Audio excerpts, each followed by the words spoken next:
اس وقت جو ان کے پاس تھا انہوں نے کہا لے سب کچھ. اپنا گلا کاٹ کے نہیں رکھ دیا تھا. کہا میں غلامی میں پیش کرتا ہوں, میری غلامی قبول کر لے, ساری زندگی تیری غلامی کروں گا, یہ ذکر مجھے ایک بار سنا دے.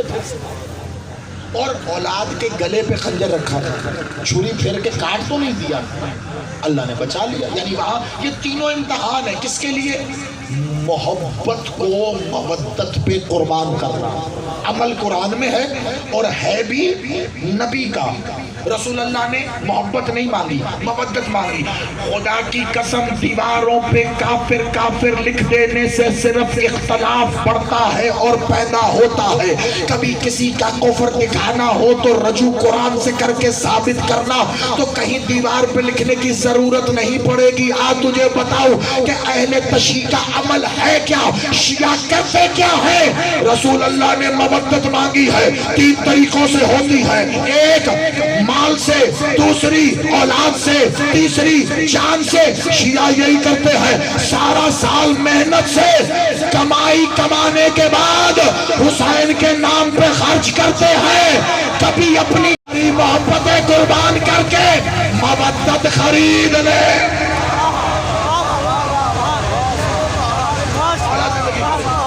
آپ سلامت رہے, مولا آباد رکھے. آپ ساری زندگی 3 عمل ہے, مولا آباد رکھے. بسم اللہ ضرور پڑھیے بلندر صلوات. جی بسم اللہ. پیر سائیں میرا آباد رہے, مولا زندگی صحت کرے, گھر گھرانے آباد رہے. ایک ہی خاندان کے دونوں چشم و چراغ یہاں موجود ہیں, مولا زندگی صحت کرے, آباد رہے. یہ شاہ جی یہ آپ کی آمد پہ یہ جملہ ہو سکتا تھا. محبت مودت پر قربان کرنی ہے. تقاضا کس کا, حکم کس کا؟ اللہ کا. دیا کس نے؟ مالک محمد نے. مانگ کیا رہا ہے؟ مودت. ہم سب کیا کہتے ہیں؟ محبت کرتے ہیں. ہم محبت کرتے ہیں, سب یہی تقاضا کر رہے ہیں, سب یہ تقاضا کہہ رہا ہوں, دعویٰ کر رہے ہیں, اور تقاضا مودت کا ہے. خدا کی قسم میں نے کہا نہ کبھی آنکھوں پہ پٹی باندھ کے کسی کے عمل کو نہ دیکھو. کبھی کوئی شیعہ کسی اہل سنت کو اس لیے برا نہ کہہ دے کہ وہ سنی ہے اس لیے برا کہہ رہا ہوں. کبھی کوئی اہل سنت کسی شیعہ کو اس لیے برا نہ کہہ دے کہ شیعہ ہے اس لیے برا کہہ رہا ہوں. عمل دیکھو, ادھر رکھو قرآن, عمل کو قرآن کے ساتھ تول کے دیکھ لو. اگر قرآن یا فرمان کے مطابق ہے تو حق ہے, اگر نہیں ہے تو باطل ہے. پھر تمہیں کہنے کی ضرورت ہی نہیں, قرآن نے خود ہی کافر کہہ دیا. شیعوں کے 3 عمل ہے, مجلسوں پر اپنا پیسہ دے کر یہ محمد کو بتاتے ہیں تیری آل سے مودت ہے. اپنے بچوں کے ہاتھ میں زنجیر دے کے کہتے ہیں مار. حسین کو کہتے تیرا تھا تجھے دے رہے ہیں, اور خود کو لہو لہان کر کے کہتے ہیں تو مانگ کے تو دے, سر کاٹ کے تیرے قدموں میں رکھ.